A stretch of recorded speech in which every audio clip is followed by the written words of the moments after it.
In 2014, the world lost one of the most iconic metal frontmen of all time, Wayne Static. Known as one of the greatest industrial metal frontmen, a part of the band Static X. However, in 2018, 4 years after his death, the band decided to continue in memory of Wayne with a new frontman that seems rather unusual for any band to do. So now that I've got to see the new era of Static X twice, once with Rob Zombie and Mudvayne on their tour in 2022, the Freaks on Parade tour, then again recently this year on their Rise of the Machine tour in 2023. So with some experience under my belt, I wanna not only give my full honest opinion on the situation, because I know it is kind of a mixed situation with emotions from the fans, but also give you guys kind of a little brief history on Static X, so hopefully by the end of this video, when I give you guys my opinion at the end, you guys understand and hopefully realize where some of my thoughts are coming from. Anyways, the best way to start this video is starting at the very beginning of Static X's history. To give you a brief history on Static X's founding, Static X was founded in 1994 in Los Angeles, California by members Wayne Static, whose birth name is actually Wayne Wells, and the drummer Ken J. They were originally in a band called Deep Blue Circle, which also featured another well-known name, Billy Corgan, who would go on to form Smashing Pumpkins in 1988. Not much is known about this project other than the few key members, as well as them being active around the years of 1987 and 1988. They also were apparently able to sell out clubs and stuff, however they never sounded anything like what Static X would become. Anyways, Wayne and Ken, after the breakup of Deep Blue Circle, went on search for new talent in Chicago, but then decided to look in LA, where they met Tony Campos from the Mexican death metal band Asesino, which I probably butchered the name of, and then they also met Kachi Fukada, which I also butchered, completing the band's original lineup, which is also known as the Wisconsin Death Trip lineup. Static X was later signed with Warner Brothers Records in early 1998, where they began work on their debut record, Wisconsin Death Trip, which finally released on March 23, 1999. They would go down as industrial metal icons just for that record alone, going as far as to going on tour on Ozfest in 1999, as well as a second appearance in the year 2000. They then released 5 more studio albums after that, a live album, and a collection of rarities and unreleased songs in 2004. Yes, they also released a collection full of Wayne's final recordings in 2020, and they're also doing it again this year in 2023, but I don't really count those as a part of the studio album collections. Sadly, this is when Static X's story of being the biggest name in metal turns to a sad downward spiral.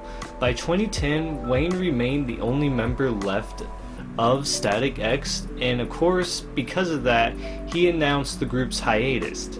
However, Wayne gave the project another chance in 2012 by basically touring solo under the Static X name. Only a handful of these shows actually happened though, as things behind the scenes were far from pretty.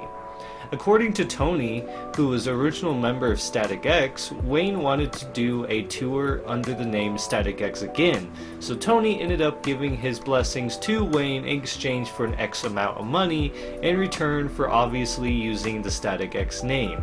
Of course, many of you know, many bands who tour even without them being in the band, if you sign a contract with the band, you know, you made the band or whatever, you still get a X amount of profit from the band using the name, logo, etc. He wouldn't tour with him, however, because he didn't want to be put back in a quote toxic environment. Tony was also explained in this quote below that I am referencing to During that tour, some legal troubles involving drugs took place. It ultimately led to cutting the tour short. While Wayne did also have a lingering health issue, it was an incident that ultimately ended the Wayne solo band touring as the Static X Experiment. Wayne and Tony would end up expressing their negative feelings towards each other in public. It seemed the band was dead and gone for good. However, Wayne stayed busy by touring under his solo project name. Just about 2 years later, however, after just wanting to be a part of his own creation again, Wayne Static would sadly pass at the age of 48 on November 1st, 2014.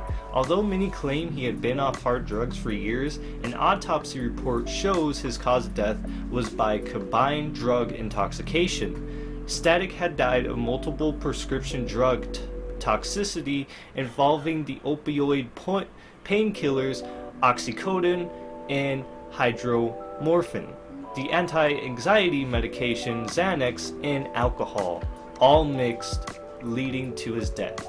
The report also noted that years of past, quote, chronic prescription drug and alcohol abuse was a contributing factor. He was cremated in California, and then in 2016, because of his sad, tragic death, his wife, Tara Ray, would also take her life at age 33. Now that we have a general overview of the history of Static X, even if I did go over everything that has happened because so much did happen with the band, I can make an entire separate video on it. If that's something you, of course, as the audience wants to see me make in the future, be sure to show your support by liking and letting me know in the comments below. Anyways, you're probably wondering, for those that follow me on Instagram, which is Bad Kitty Travels, aka the link will be in the description below if you do want to give me a follow. How on earth did you see Static X live twice if Wayne is dead and the band is broken up? Well, my dear friend, the legacy of Static X technically didn't end when Wayne passed. In 2018, the world was shocked to hear Static X was getting back together with the original Wisconsin Death Trip lineup, Kochi, Jay, and Tony, but with a new frontman, or should I even call it the frontman? His name is Zero. Because the concept here is Wayne lives on in the form of this cyborg thing, it has a lot to do with the early Static X music videos and stuff. It's a very interesting design, but it has a lot to do with a lot of the lore and stuff that Wayne, as well as the Static X band, has been creating for years. So it's almost as if his entire legacy has been kind of building up to this. In reality, if you unmask this quote cyborg, you'll find yourself Edsel Dope, who is the lead singer of the band Dope, who actually toured a lot with Static X back in the day, all the way back to 1999, and became close friends with Wayne and the entire band. Now, it is a secret it's him, even though the band has been, I guess, decently doing an okay job at hiding the fact it's Edsel Dope. Over the years, fans have figured it out, from sharing the same neck tattoo to having similar vocals and similar guitar playing. It's just kind of it's just like a no-brainer at this point. We all know it's him. Like, come on. This is the part of the video where I give my full honest opinion on the new Static X, and does it suck? Do I find it disrespectful? Now, first thoughts, it felt a little weird, to say the least. At least up until halfway through the set. Halfway through the set is when it started getting weird. The first half was really good. I mean, Edsel Dope does a really good job at really keeping the Wayne Static voice, as well as doing a really good job at keeping up the Wayne Static guitar. But just like Edsel Dope says all the time on Facebook and social media, he'll go as far as to completely say this is true. He even admits he can never do as good of a job as Wayne Static did.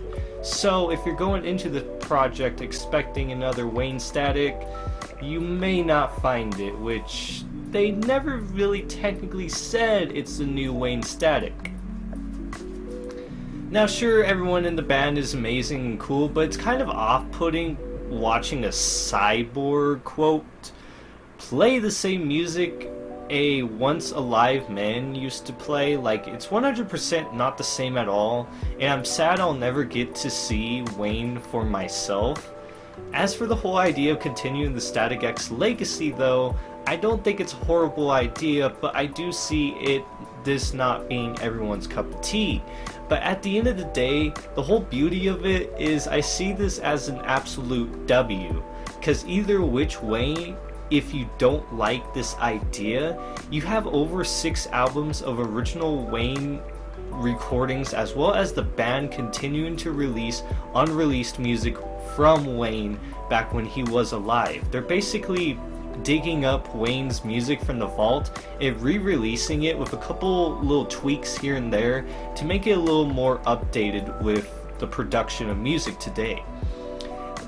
And then on the other hand, for those who think it's cool to see the legacy going on in terms of playing live shows, there's Static X touring with Zero now, as well as the original Wisconsin Death Trip lineup that I've talked about endlessly in this full video. So if you want to see any of at least the original members, the drummer, bassist, and guitarist, you can still see them. It's just with Zero now, which it kind of complicates things. One huge thing to also take away from this is the fact they decided to continue not with a completely new frontman at all, but instead have kind of a character, I would call it, that basically captures who Wayne was. It honors his legacy in a way that could be weird, but really respectable at the same time. Again, it's not everyone's cup of tea in life. Not everyone will love everything, but in my opinion, I like the concept and even enjoyed it played out. But yes, I do see how it feels a bit weird and different seeing a character, I guess, play instead of a real life human being. Anyways, that's going to be the end of this video. If you guys enjoyed it, be sure to show some love and leave a like, as well as subscribe for more great content coming your way. I know I've been disappearing a lot lately. I just completely go on an insane tangent and I end up just not uploading for a whole year or something. But I promise that I'm really wanting to take this whole YouTube thing a little more seriously now and really wanted to do better videos for you guys. So hopefully in the future there's going to be a lot more uploads coming your way. I hope you all have a rocking good day, and I will see you in the next video. Peace.